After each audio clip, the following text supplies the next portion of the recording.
बेटा हम स्टार्ट कर रहे हैं दोबारा से अपना इसका स्ट्रक्चर के बारे में। देखो ये हमारा जो सेल मेम्ब्रेन है वो किसकी बनी होती है, लिपिड की बाइलेयर और साथ में उसमें प्रोटीन्स होते हैं।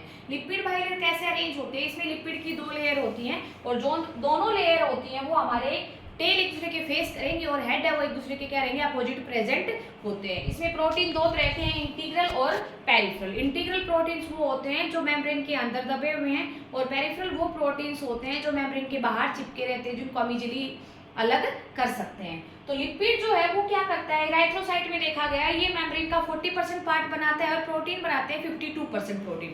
उसके अलावा कुछ मात्रा में इसमें प्रेजेंट होते हैं कार्बोहाइड्रेट। वो कार्बोहाइड्रेट कुछ जुड़े रहते हैं प्रोटीन से जो बनाएंगे ग्लाइकोप्रोटीन्स और कुछ जुड़े रहते हैं लिपिड से वो बनाएंगे हमारे ग्लाइकोलिपिड। क्या बनाएंगे, ग्लाइकोलिपिड। अब बेटा बात ये आती है कि ये स्ट्रक्चर जो डिस्क्राइब हमारा किया तो इसके अकॉर्डिंग क्या किया कहा गया, according to this structure the quasi fluid nature of lipid. Lipid का जो क्वासी फ्लूइड नेचर है मतलब ये मूवमेंट करते हैं, quasi fluid nature of the lipid enables the lateral movement of proteins.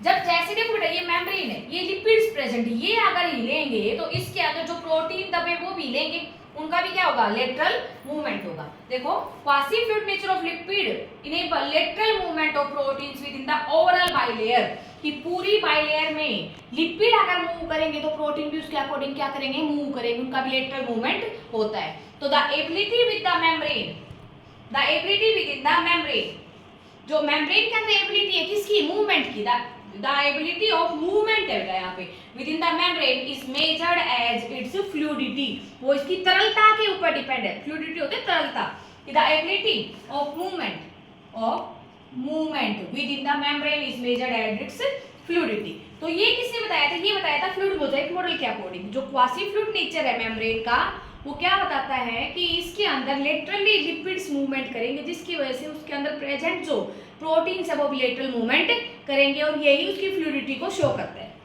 अब बेटा फिर इसने क्या बताया कि इस फ्लूइड नेचर की वजह से ही सेल मेम्ब्रेन है वो अलग अलग तरह के फंक्शन परफॉर्म करती है। पहला फंक्शन है जो सेल की ग्रोथ है वो इसी की वजह से होती है, सेल की ग्रोथ में भी प्लाज्मा मेम्ब्रेन रिस्पॉन्सिबल है। दूसरा इंटरसेलुलर जंक्शन, जो दो सेल्स के बीच का जो जंक्शन है, जो जोड़ने का स्ट्रक्चर वो भी कौन करती है, सेल मेम्ब्रेन ही करती है। उसके बाद सिक्रीशन, कोई भी चीज बाहर निकालनी है, सिक्रीट करनी है, उसके लिए भी कौन रिस्पॉन्सिबल है, प्लाज्मा मेम्ब्रेन। उसके बाद एंडोसाइटोसिस, मतलब सेल के अंदर जो भी कुछ लेके आना है वो क्या रहेगा, एंडोसाइटोसिस। सेल का जो डिवीजन है वो भी प्लाज्मा मेम्ब्रेन की वजह से ही होता है। देखो पहला क्या बताया, सेल की ग्रोथ भी इसी की वजह से होगी, सेल दो सेल्स के बीच का जो जंक्शन है वो भी इसी की वजह से रहेगा। सेल को अगर बाहर कुछ सिक्रीट करना है वो भी सेल मेम्ब्रेन ही करेगी, सेल के अंदर कुछ लेके आना है एंडोसाइटोसिस के द्वारा वो भी सेल मेम्ब्रेन ही लेके आएगी, और सेल के डिवीजन में भी प्लाज्मा मेम्ब्रेन का रोल रहता है। अब लास्ट में हमें क्या पता है कि जो सेल मेम्ब्रेन है वो क्या करते हैं, ट्रांसपोर्ट कराती है। क्या कराती है, transport across the cell membrane. Cell membrane के अक्रॉस जो ट्रांसपोर्ट है वो कौन कराती है, सेल मेम्ब्रेन ही कराती है। इसका मतलब क्या हुआ कि जो मॉलिक्यूल्स है वो सेल के बाहर आते हैं, सेल के अंदर आते हैं, उस सबको कौन कंट्रोल करता है, सेल मेम्ब्रेन ही करती है।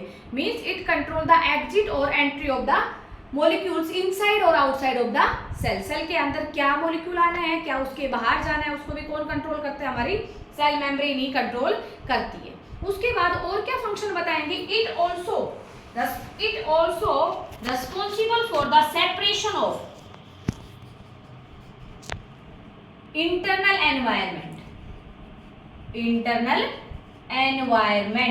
कि सेल के अंदर का जो एनवायरमेंट है उसको बाहर के एनवायरमेंट से भी कौन अलग करती है, सेल मेम्ब्रेन ही अलग करती है। It separate out the internal environment of the cell from outside. तो ये इसकी क्या थी फंक्शन, पहला सेल की ग्रोथ कराएगा, दूसरा क्या बताएंगे, सेल के बीच में जंक्शन कराएगा, तीसरा क्या बताएंगे, सेल के बाहर कुछ सिक्रीशन कराएगा, नेक्स्ट बताएंगे एंडोसाइटोसिस कराएगा, देन सेल डिवीजन भी कराएगा यही, और उसके बाद मॉलिक्यूल्स का ट्रांसपोर्ट भी यही कराता है। और साथ में एक और बताएंगे कि ये क्या करता है कि जो सेल के अंदर का एनवायरनमेंट है उसको बाहर के एनवायरनमेंट से सेपरेट करके रखता है।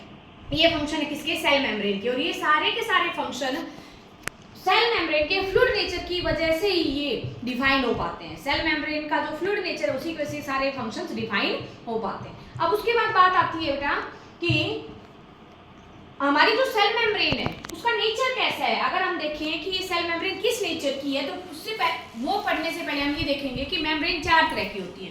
कुछ मेम्ब्रेन होती है परमिएबल, कुछ होती है इम्परमिएबल, कुछ होती है सेमी परमिएबल और कुछ होती है selectively permeable.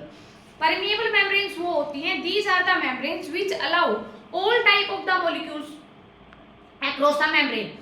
All type molecule का मतलब आपको चाहे कोई सोल्यूट हो चाहे कोई सोलवेंट हो, सबको ये मेम्ब्रेन के अक्रॉस मूव करने के लिए क्या करती है, अलाउ कर देती है, वो होती है परमिएबल। और एक ऐसी मेम्ब्रेन है जो किसी भी मॉलिक्यूल को अपने अक्रॉस मूव करने का अलाउ नहीं करेगी, उसको हम बोलेंगे इम्परमिएबल मेम्ब्रेन। और थर्ड टाइप है बेटा एक वो मेम्ब्रेन जो सिलेक्टेड सब्सटेंस को ही अपने अक्रॉस मूव कर देगी, उसको हम बोलेंगे सिलेक्टिवली परमिएबल।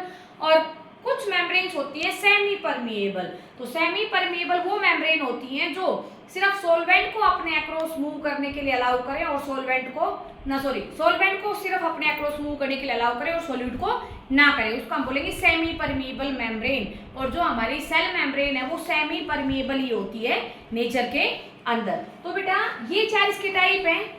तो इसमें कौन कौन है हमारे, परमिएबल, इम्परमिएबल, सेमी परमिएबल और सिलेक्टिवली परमिएबल।